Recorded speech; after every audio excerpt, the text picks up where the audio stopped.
بسم اللہ الرحمن الرحیم۔ شروع اللہ تعالیٰ کے نام سے جو بڑا مہربان اور نہایت ہی رحم کرنے والا ہے۔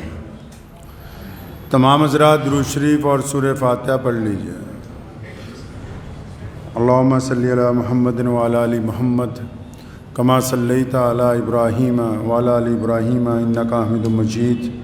اللہم بارک علی محمد وعلی آل محمد کما بارکت علی ابراہیم وعلی آل ابراہیم انک حمید مجید۔ اعوذ باللہ من الشیطان الرجیم، بسم اللہ الرحمن الرحیم۔ الحمدللہ رب العالمین الرحمن الرحیم مالک یوم الدین، ایاک نعبد و ایاک نستعین، اہدنا الصراط المستقیم صراط الذین انعمت علیہم غیر المغضوب علیہم ولا الضالین، آمین۔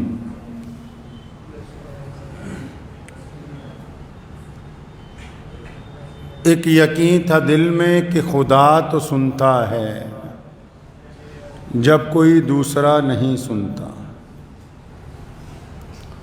ایک یقین تھا دل میں کہ خدا تو سنتا ہے جب کوئی دوسرا نہیں سنتا۔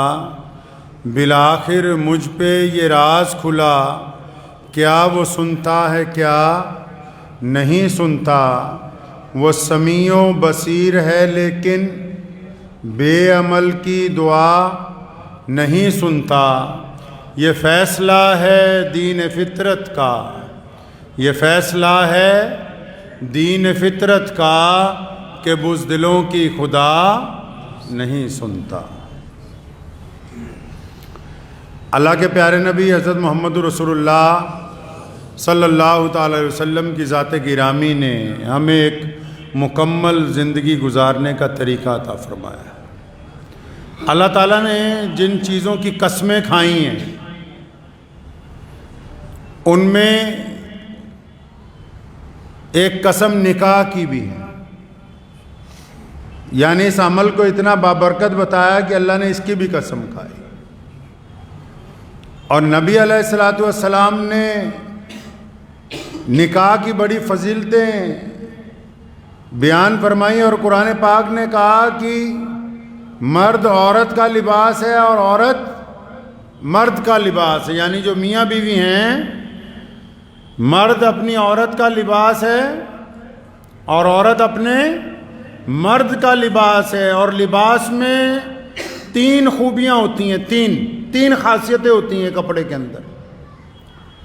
پہلی بات تو لباس انسان کے جسم کا تحفظ کرتا ہے، یعنی گرمی میں سردی میں موسم سے انسانی جسم کا تحفظ سب سے پہلے جو چیز کرتی ہے وہ اس کا بندے کا لباس ہوتا ہے، عورت کا مرد کا لباس ہوتا ہے۔ پہلی خصوصیت لباس کی یہ ہے۔ دوسری خاصیت لباس کی یہ ہے کہ لباس انسان کے عیب چھپا دیتا ہے۔ جسم کے اندرونی جو عیب ہیں چمڑی کے، لباس جب بندہ پہنتا ہے، کوئی عورت مرد بچہ بوڑھا، تو پہلی تو خصوصیت یہ ہے کہ لباس چاہے کیسا بھی کیوں نہ ہو، یا تو وہ سردی سے بچائے گا، گرمی میں دھول مٹی سے بچائے گا۔ دوسری خاصیت کیا آ گئی کہ لباس جو ہے وہ جسم کے عیبوں پر پردہ ڈال دیتا ہے، پردہ پوشی کرتا ہے۔ اور تیسری قسم لباس کی، تیسری خاصیت لباس کی یہ ہے کہ لباس انسان کی شخصیت کو زینت عطا کرتا ہے، خوبصورتی عطا کرتا ہے، پرسنالٹی کو ڈیولپ کرتا ہے۔ اللہ تعالیٰ نے یہ تمام باتیں کتنے خوبصورت الفاظ میں بیان کر دی۔ فرمایا کہ مرد اپنی عورتوں کا لباس ہیں، عورتیں اپنے مردوں کا لباس ہیں، یعنی کہ جن کا نکاح کر دیا گیا یہ ایک دوسرے کے مصیبت کے وقت کام آنے والے ہیں۔ اللہ تبارک و تعالیٰ نے ان کو سمجھا دیا کہ تم ایک دوسرے کے کام آنے والے ہو۔ اور دوسری خاصیت کیا آ گئی کہ تم ایک دوسرے کی پردہ پوشی کرنے والے ہو، ایک دوسرے کے عیبوں کے اوپر پردہ کرنے والے ہو۔ اور تیسرا کہ تمہاری جو آپس کی عزت ہے وہ ایک دوسرے کی وجہ سے ہی ہے۔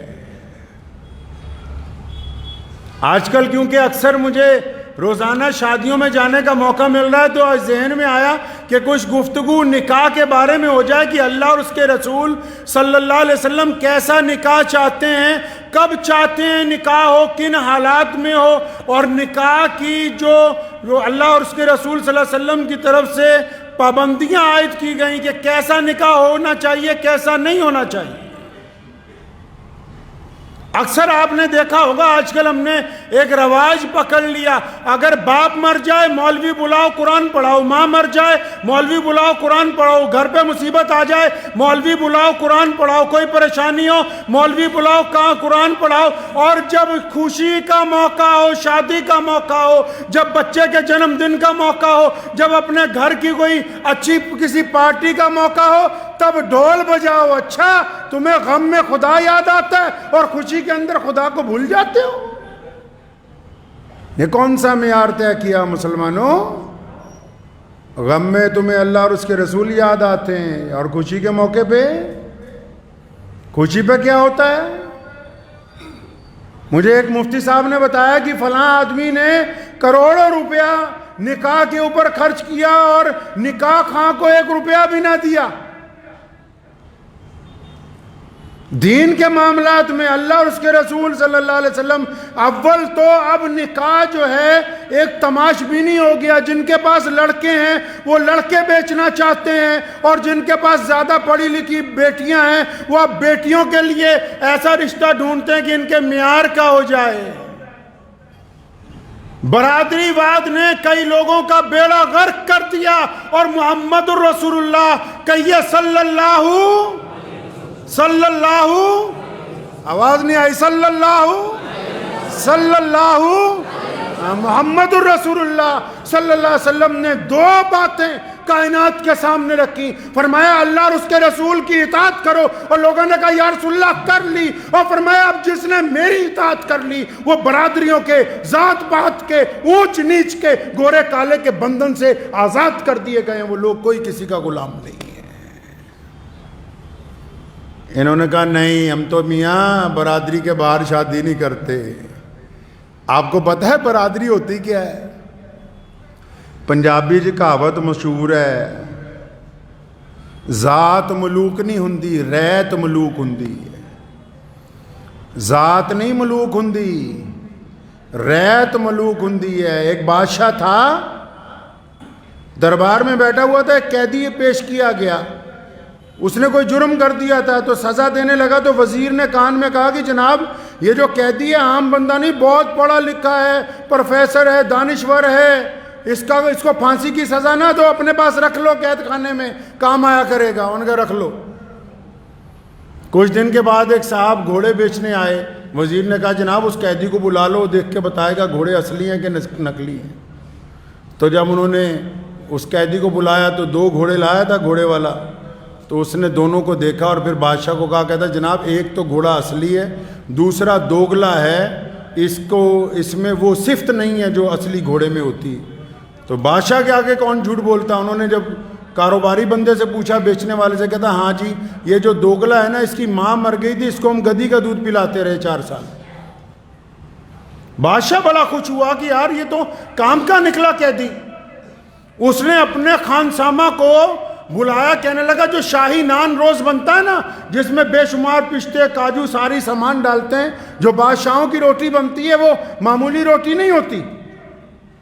ان کا اس کو ایک نان روز کا لگا دو، قید سے نہیں نکالا، کہتا اس کو ایک نان لگا دو روز کا۔ تو قیدی چلا گیا واپس، ایک نان ڈیلی کا اس کو لگ گیا۔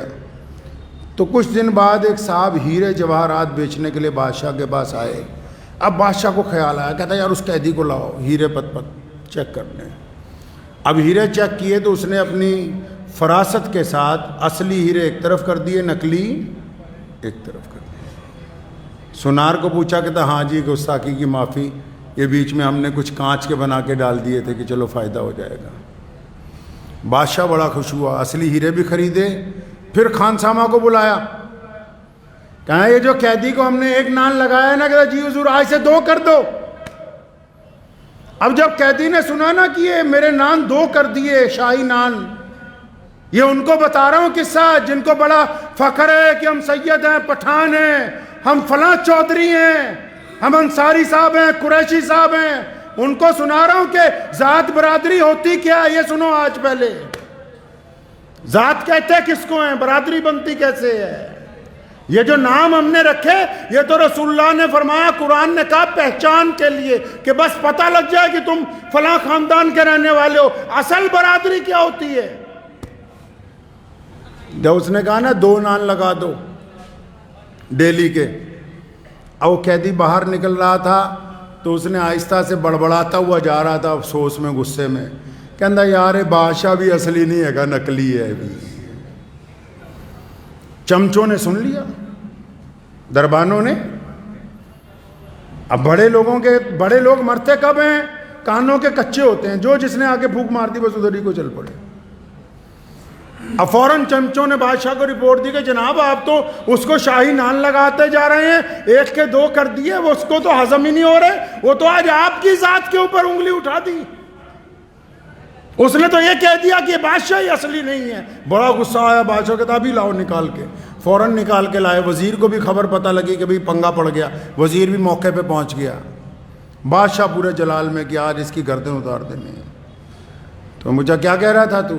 کہتا جناب جان کی امان چاہیں تو میں نے تو بس اتنا ہی کہا، جب آپ نے دوسرا نان کا بھی حکم نامہ جاری کر دیا تو میں نے کہا یار یہ بادشاہ اصلی نہیں ہے۔ بادشاہ بھی حکم دینے لگا تو وزیر نے کان میں کہا جناب اینا قیمتی بندہ مار دینا، ایک باری بول لڑی نو پوچھ لو، مطلب ماں کو بھی پوچھ لو جا کے۔ اب بادشاہ اسی جاہو جلال میں تلوار لیے ہوئے اپنی ماں کے سر پہ پہنچ گیا کہ اماں سچ بتا میں کس کی اولاد ہوں؟ تو ماں نے اس کو دبکا کے کہا، رانی تھی نا، بادشاہ کی بیگم تھی نا، اس نے اس کے دبکے سے کہا بیٹھ جا یہاں میرے پیروں میں، میں تجھے بتاتی ہوں تو کس کی اولاد ہے۔ کہنے کہ میں اور میرا خامد جو اس ریاست کے بادشاہ، ہمارے اولاد ہی نہیں ہوئی، ہم پریشان تھے ریاست لٹ جائے گی۔ میرے خامد کے مرنے کے بعد 10 سال جب اولاد نہ ہوئی تو ہمارے خان سامہ کے گھر تو پیدا ہوا، تو ہماری اولاد نہیں ہے، ہمارے باورچی جو میاں بیوی ہیں ان کی اولاد ہے۔ ہم نے چھپ کے ان سے لے لیا، اعلان کر دیا کہ بادشاہ کے گھر پیدا ہوا ہے، تو بیٹا خان سامہ کی اولاد ہے۔ بادشاہ کو پتہ لگ گیا کہ میں کس کی اولاد ہوں، واپس پہنچا دربار میں، اس کو پکڑا، پھر دوبارہ جا کے اس دانشور کو، قیدی کو، کہنے گا تو نے پہچانا کیسے یار؟ میرا کپڑے بادشاہوں کی طرح، میرا چلنا پھرنا بادشاہوں کی طرح، میرے آگے پیچھے فوج بادشاہوں کی طرح، کیا تو کیسے پہچان گیا کہ میں بادشاہ کی اولاد نہیں ہوں؟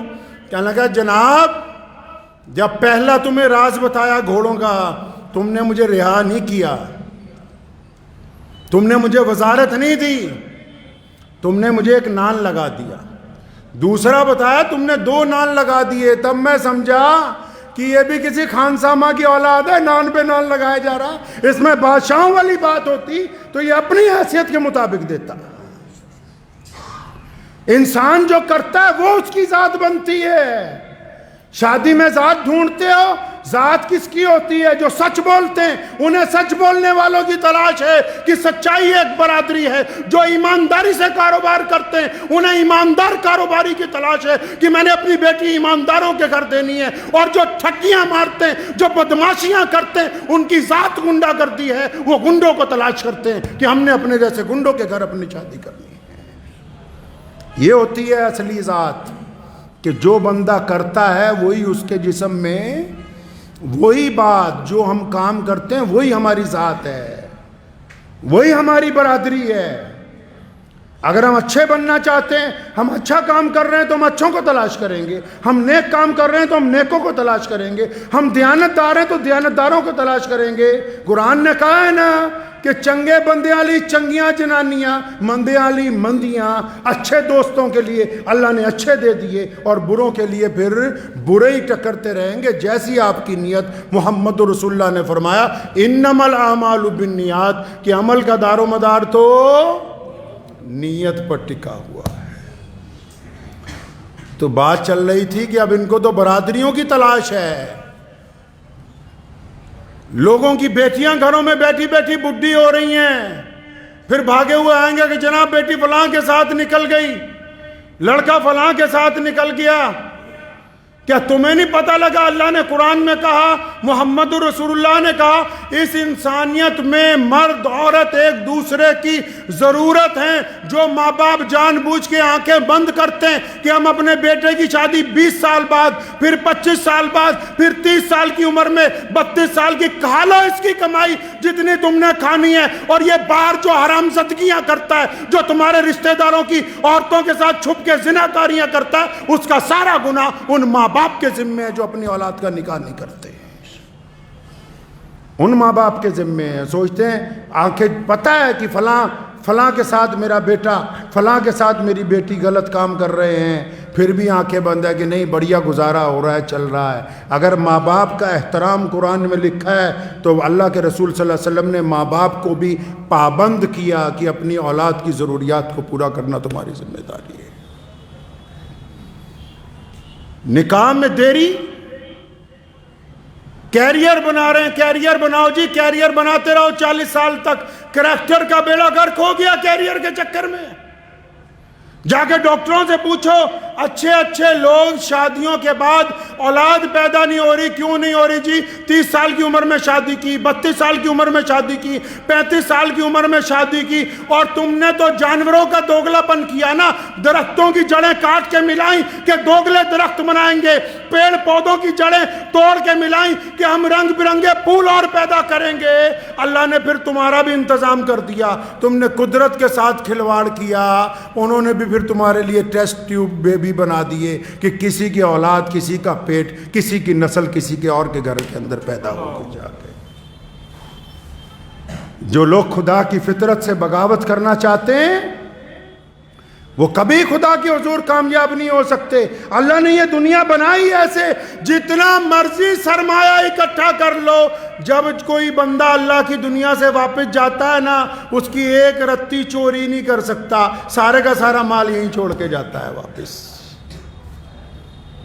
بیٹوں کو نہیں پوچھتے، بیٹیوں کو نہیں پوچھتے۔ نکاح کے وقت حضرت ابو بکر صدیق رضی اللہ تعالیٰ عنہ اور حضرت عمر رضی اللہ تعالیٰ نے حضرت علی رضی اللہ تعالیٰ عنہ کو کہا کہ علی جا کے رشتہ کیوں نہیں مانگتے سیدنا فاطمہ الزہرا کا؟ تو علی رضی اللہ تعالیٰ عنہ گئے محمد رسول اللہ صلی اللہ علیہ وسلم کی خدمت میں۔ آپ صلی اللہ علیہ وسلم سمجھ گئے، جب بات ہوئی سیدنا فاطمہ الزہرا سے نکاح کی تو محمد رسول اللہ صلی اللہ علیہ وسلم تو سب کا دل کا حال جاننے والے ہیں، اپنی بیٹی کا بھی پتہ ہے، اپنے چچا زاد بھائی کا بھی پتہ ہے، صحابہ کا بھی پتہ ہے۔ اس کے باوجود امت کو سمجھانے کے لیے کیا کہا؟ فرمایا علی رک جاؤ، میں فاطمہ سے جا کے پوچھوں گا، اس کے بعد تمہیں جواب دوں گا۔ تم کہتے ہو بیٹیوں کو پوچھنا نہیں چاہیے رشتے کے وقت؟ محمد رسول اللہ صلی اللہ علیہ وسلم نے امی عائشہ رضی اللہ تعالیٰ عنہ کو اور متعدد جو قریبی صحابیات سے ان کی ڈیوٹی لگائی، فرمایا جاؤ فاطمہ سے جا کے پوچھو، میں چاہتا ہوں کہ ان کا نکاح علی کے ساتھ ہو جائے رضی اللہ تعالیٰ عنہ کے ساتھ۔ اب وہ گئیں، انہوں نے پوچھا تو پتہ لگا کہ راضی ہیں، ہاں کہہ رہی ہیں، تسلی نہیں ہوئی۔ نبی علیہ الصلوۃ والسلام بیٹی کے باپ ہیں، آخر خود تشریف لے گئے، پھر اپنی سب سے لاڈلی بیٹی کے سر پہ ہاتھ رکھا، فرمایا فاطمہ اگر ختیجہ زندہ ہوتی رضی اللہ تعالیٰ عنہ تو پھر بات اور تھی، ختیجہ نہیں ہے، بیٹا میں خود تم سے پوچھنے آیا ہوں، تم راضی ہو؟ اور یہاں چودھریوں کو بلا کے پوچھو کہ بھائی جن کی شادی ہونی ان کو ملوا دو، ان کو شکل دکھا دو کم از کم کہ ان کے ساتھ زندگی گزرنی ہے۔ نہیں، جو پنچایت کا فیصلہ ہو گیا، کیا تمہاری پنچایت محمد رسول اللہ سے بڑی؟ بڑے پنچایت والے ہو میاں، اگر اتنے ہی زیادہ پنچایت والے ہو تو لڑکے بیچتے کیوں ہو 4 چکے میں؟ یہ بہار والوں کو پوچھو جا کے، چاہے کسی بھی مذہب کو پوچھو تو صحیح کہ لڑکیوں کی شادیاں کر کیسے رہے ہیں بہت سارے لوگ، کہ لڑکے والے کہتے ہیں پہلے اتنے لاکھ روپے نقد لاؤ گے تو پھر تمہارا نکاح ہوگا۔ غیرت سے ڈوب کے نہیں مر جاتے وہ لوگ، جس نے اپنی بیٹی دے دی اس نے سب کچھ دے دیا، جہیز دینے سے انکار نہیں ہے، لیکن جہیز ماں باپ کی مرضی کا۔ یہ کون ہوتے ہیں کہنے والے کہ فلاں فلاں چیزیں دو، فلاں فلاں گاڑیاں دو، اتنا دولت دو، دھن دو؟ اتنے ہی زیادہ بھوکے ہو تو رمضان میں اعلان نہ کر دیا جائے بھی زکوٰۃ اکٹھی کر کے دے دو ان کو۔ ایک تو بچوں کی نکاح دیر سے کر رہے ہیں، ظالم بن رہے ہیں۔ اب آپ بتائیں کہ نکاح انسان کی ضرورت ہے کہ نہیں ہے؟ حکومتوں کو بھی پٹی پڑھا رہے ہیں کہ جناب اور 2 سال بڑھا دو، اور 2 سال، جتنے مرضی سال بڑھاتے رہو۔ یہ جو بچے گناہ کے اندر جائیں گے، یہ جو اپنا کردار خراب کر دیں گے، میں ساری پوری دنیا کی حکومتوں کو بھی پوچھنا چاہتا ہوں کہ اس میں تو کوئی مسلمان ہندو سکھ والی بات نہیں ہے۔ یہ جن بچوں کی شادیاں تم روک کے رکھتے ہو، ان بچوں کو گناہ کے اوپر مجبور کرتے ہو، یہ بچے اپنا جسم ایک دوسرے کے ساتھ بیچنے پہ مجبور ہوتے ہیں، تو ان کا گنہگار کون ہے؟ کون ہے اس بات کا ذمہ دار؟ کیا انکار کرتے ہو اس بات سے کہ یہ انسانی ضرورت نہیں ہے؟ اگر ضرورت ہے تو وقت پر پوری کیوں نہیں کی جاتی؟ جو بندہ جب اس کو جائز طریقے سے جس وقت بھوک لگی ہے، اگر اس وقت اسے کھانا نہیں دو گے، اگر 4 روز بعد دو گے تو وہ چوری نہیں کرے گا تو اور کیا کرے گا؟ نبی اکرم صلی اللہ تعالی وسلم نے تاکید فرمائی، اور ان کو تو یہاں ان کی تاکید تو کریں گے کیا، ان کو تو ان پہ بھوت سوار ہے برادری واد کا ساری دنیا پہ۔ ربیہ بن مالک رضی اللہ تعالیٰ عنہ صلی اللہ علیہ وسلم کو وضو کراتے ہیں۔ نبی علیہ السلام نے ایک دن پوچھا، ربیہ نکاح نہیں کرنا، غلام ہے؟ فرمایا یا رسول اللہ نہیں، ابھی کوئی انتظام نہیں۔ دوسرے دن پھر جب وضو کرا رہے تھے، پھر پوچھا ربیہ نکاح؟ پھر ٹال گئے ہنس کے۔ فرماتے ہیں میں نے خود سوچا کہ رے بار بار نبی علیہ السلام پوچھ رہے ہیں اور تو چپ ہے، انکار کیے جا رہا ہے۔ اللہ کے بندے جب رسول اللہ پوچھ رہے ہیں تو کہہ دے، اپنی خواہش بتا دے۔ فرمایا جب میں تیسرے دن صبح وضو کرانے گیا، رسول اللہ نے سارا وضو کر لیا، آج پوچھا ہی نہیں، آج نہیں پوچھا۔ میں بڑا پریشان ہوا کہ اچھا وہ تو بات ہی بیچ میں رہ گئی۔ نبی علیہ السلام وضو کر کے جب اندر تشریف لے جانے لگے اور یہ اپنے حجرے سے باہر نکل رہے تھے، تو نبی علیہ السلام نے آواز مار کے پوچھا، اچھا پھر وہ نکاح کا کیا ہوا؟ فرمایا یا رسول اللہ آپ جو بہتر کریں۔ تو فرمایا اچھا فلاں انصاری صحابی کے گھر پہ جاؤ اور جا کے کہو رسول اللہ نے تمہیں سلام بھیجا ہے اور اپنی بیٹی کا نکاح میرے ساتھ کر دو۔ غلام ہے غلام۔ یہ آپ کو واقعہ اس لیے سنا رہا ہوں، وہ قصہ بھی بادشاہ والا اسی لیے سنایا جن کو بھوت سوار ہے برادری واد کا۔ تمہاری بیٹیاں جو گھروں میں بیٹھی ہیں، بیٹے جو گھروں میں بیٹھے ہیں، جن کی عمریں 25 سال 30 سال 35 سال ہو گئے، جتنے مرضی سجدے کرتے رہو، جو اولاد بستر پر تڑپ رہی ہے، تمہارے سجدے تمہارے منہ پر مارے جائیں گے، ان کے زنا کا گناہ بھی تمہارے ذمہ ہوگا کہ تمہیں پتہ نہیں تھا کہ تمہاری اولاد کو ضرورت ہے، تم نے نکاح سے انکار صرف اس لیے کہ بڑا سرمایہ چاہیے، بڑا گھر چاہیے، دولت کے انبار لینے، بس اس چکر میں۔ حضرت ربیہ بن مالک رضی اللہ تعالیٰ عنہ پہنچے اس انصاری صحابی کے گھر، سلام کیا، انہوں نے بیٹھ جائیے۔ جب اپنی ضرورت بتائی تو ابھی وہ ماں باپ تو بیٹی کے ماں باپ ہی ہوتے ہیں، ابھی سوچ ہی رہے ہیں ہاں یا نہ، کچھ نہیں کی، نہ تو کرتے ہی نہ صحابہ کرام رضی اللہ تعالیٰ اجمعین۔ بیٹی نے بھی اندر سن لیا، اس نے اپنے والد کو بلایا، فرمایا ابا جی رسول اللہ صلی اللہ علیہ وسلم نے ان کو بھیجا ہے، آپ مجھے اللہ اور اس کے رسول صلی اللہ علیہ وسلم کے حضور چھوڑ دیجئے، اللہ تعالیٰ ہمیں ضائع نہیں کریں گے۔ اس طرح کے لوگ اطاعت اور فرما برداری کیا کرتے تھے محمد رسول اللہ صلی اللہ علیہ وسلم کی۔ میں تو اکثر ان مسلمانوں سے پوچھتا ہوں کہ جس نبی علیہ السلام نے کہا کہ ذات اور برادریاں، رنگ اور نسل کے بھید بھاؤ کو ختم کرنا، تم تو اس حد تک ضدی ہو گئے ہو کہ نہیں ہم تو برادری کے باہر نکاح ہی نہیں ہو سکتا۔ پھر کون سی مسلمانی ہے یار؟ کون سی مسلمانی ہے یہ؟ ان بچوں کو ضائع نہ کیجئے۔ اگر ایک بندہ MBA بھی کر لے اور اس کی وقت پہ شادی نہ ہو جائے تو وہ مینٹلی طور پر اس حد تک متاثر ہو جاتا ہے، پوچھ لیجئے گا کسی ڈاکٹر کو جا کے۔ شادی ایک پاکیزہ عمل ہے. ملنا تو مرد اور عورت نہیں ہے، لوگ پیسے دے کے چاہے مل لیں 1 گھنٹے کے لیے، لیکن شادی کے لیے کیوں کہا کہ کچھ لوگ بیٹھے ہوں، کچھ گواہ بیٹھے ہوں، تاکہ یہ مقدس عمل ہے، اس سے انسانیت نے فروغ پانا ہے، اس سے نئی نسل نے جنم لینا ہے، اس لیے رشتہ زیادہ مقدس ہے. عورت اور مرد کا ملنا کوئی بڑے کمال کی بات نہیں ہے. کمال کی بات یہ ہے کہ ان کے ملنے کی وجہ سے نئی نسل کا ایک پاکیزہ روح کو وجود کے اندر آنا ہے. اللہ تعالیٰ نے اس لیے اس کی قسم کھائی کہ یہ بڑا مقدس عمل ہے، اور اس مقدس عمل کا کھیل بنا دیا. بھائی ایک بات میں بار بار دیکھتا ہوں، میں اکثر، ابھی ہمارے چچا ہیں حافظ اسرائیل صاحب، ان کی بیٹی کا نکاح تھا، ملیر کوٹلہ میں گیا تو نہایت سادگی سے عورتیں پردے میں ایک طرف تھیں اور مرد ایک طرف تھے. آرام سے زمین پہ بیٹھا، دسترخوان لگایا، ہزاروں لوگوں نے کھانا کھایا. آپ اپنے گھر، ہم اپنے گھر. اور میں دیکھتا ہوں کہ جن لوگوں کے پاس تھوڑے زیادہ پیسے اللہ نے دے دیے ہیں، وہ سوچتے نہیں وہ تمام کام کرنے ہیں جو نعوذ باللہ صلی اللہ علیہ وسلم کی مخالفت میں ہو، وہ تمام کام کریں گے. ایک بات آج میں تھوڑی کڑوی سی ہے لیکن سن لیجئے، اللہ تعالیٰ شفا دیں گے، آمین. زور سے کہہ دو آمین. بیماری دور ہو جائے گی انشاءاللہ. ایک سوال ہے میرا سارے مولویوں سے، بھارت کے مولویوں سے،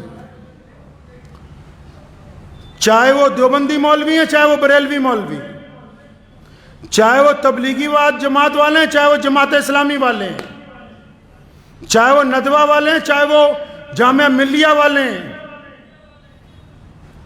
جتنے بڑے بڑے دانشور مسلمان بنے پھرتے ہیں، ان سب سے سوال ہے کہ یہ جو اب عام شادیاں مسلمانوں کی ہوتی ہیں جن میں تم ڈی جے لگا کے، ڈھول بجا کے اور وہاں رقص و سرور کی محفلیں منعقد کی جاتی ہیں، اور آپ جیسے بڑے مسلمانوں کے چودھری جن لوگوں نے وقت بھی لگایا، جو اپنے آپ کو خواجہ اجمیری کے سجادہ نشین بھی کہتے ہیں، جو اپنے آپ کو اہل سنت والجماعت کے جانشین کہتے ہیں، جو اپنے آپ کو علماء دیوبند کے وارث کہتے ہیں، اکثر دیکھنے کو ملتا ہے کہ جتنی غیر شرعی شادیاں ہیں یہ اپنی داڑیاں لے کے وہاں صوفوں پر بیٹھ کے آرام سے مرغا بریانی کھاتے ہیں. کیا تمہاری غیرت تمہیں ایک دفعہ نہیں چنجوڑتی کہ رسول اللہ کے حکموں کی کلی خلاف ورزی ہو رہی؟ کیا تمہارے دل میں ذرہ برابر بھی شرم نہیں؟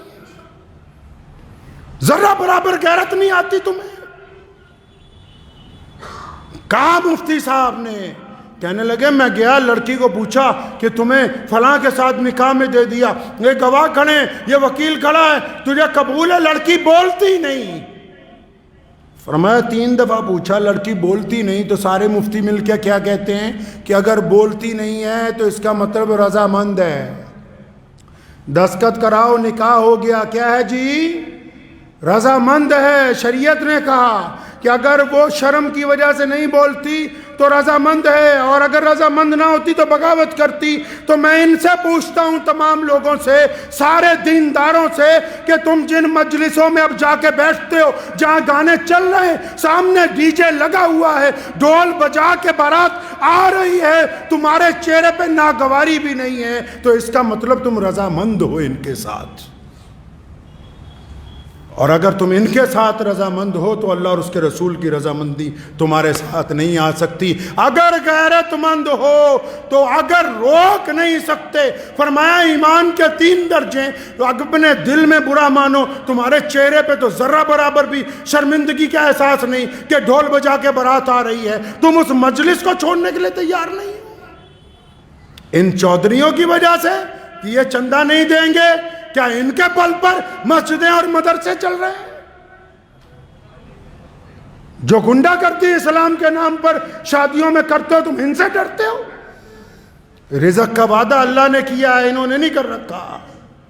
3 درجے ایمان کے. فرمایا اگر کوئی چیز بری لگے تو دل میں برا مانو، اگر طاقت ہے تو زبان سے کہو، اگر ہاتھ سے روک سکتے ہو تو وہ اول ترین درجہ ہے۔ تو یہ جتنے آپ، میں یہ جو بات آج ممبر پہ بیٹھ کے کہہ رہا ہوں، روزانہ پورے ملک میں شادیاں ہو رہی، اور جتنے سرمایہ داروں کی شادیاں جا کے دیکھ لو، یہ جتنے کٹھ ملا ہیں یہ ان کے نکاح بھی پڑھا رہے ہیں، ان کی بریانیاں بھی کھا رہے ہیں، ان کے قورمے بھی کھا رہے ہیں۔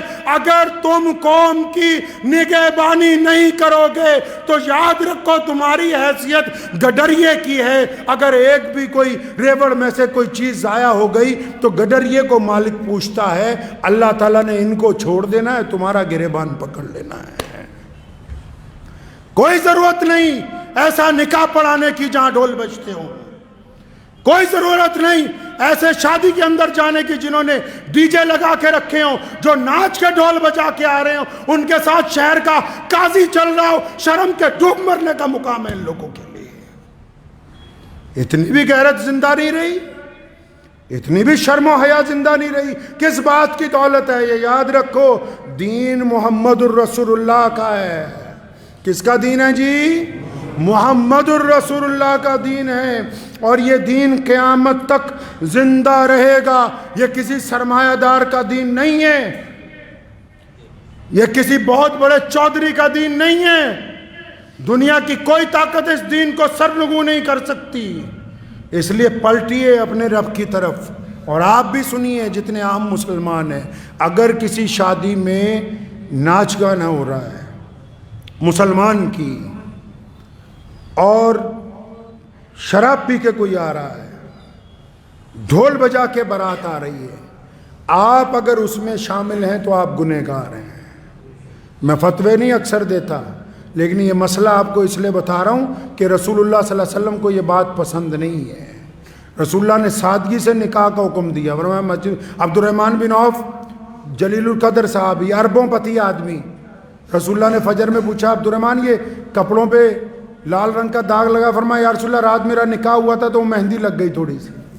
کچھ نہیں کہا رسول اللہ نے کہ ہمیں نہیں بلایا، فلاں کو نہیں بلایا، تو رسموں میں پڑ گئے جی، فلانے بھائی کو لے آؤ، فلانے چاچے کو لے آؤ، ماسڑ کو لے آؤ، یہ لے آؤ، وہ لے آؤ۔ اور یہ جو چھپ چھپ کے تمہاری اولادیں زنا کر رہی ہیں، کبھی ان کی طرف بھی دیکھو، ان کی طرف بھی دیکھو۔ خدا کے واسطے ان تمام رسموں کو چھوڑ دیجئے، اور اس جذبے کے ساتھ چھوڑنا کہ ہم مسلمان ہیں، انشاءاللہ تعالیٰ ہم اس غلط کام میں ساتھ نہیں دیں گے، کریں گے جی انشاءاللہ۔ ان مولویوں کو نہیں، باقی لوگ بھی، اگر کوئی چودھری اپنے بل پہ، اس کی اولاد اپنے بل پہ باجا بجوانا چاہتی ہے تو بجانے دو، اس کا نکاح پڑھانے کی ضرورت نہیں ہے، جب تک توبہ کر کے اللہ اور اس کے رسول صلی اللہ علیہ وسلم کی رضا نہ حاصل کر لے۔ دعا کیجیے اللہ تعالیٰ مجھے بھی آپ سب کو بھی ان باتوں پہ عمل کی توفیق عطا فرمائے۔ وآخر دعوانا ان الحمد للہ رب العالمین۔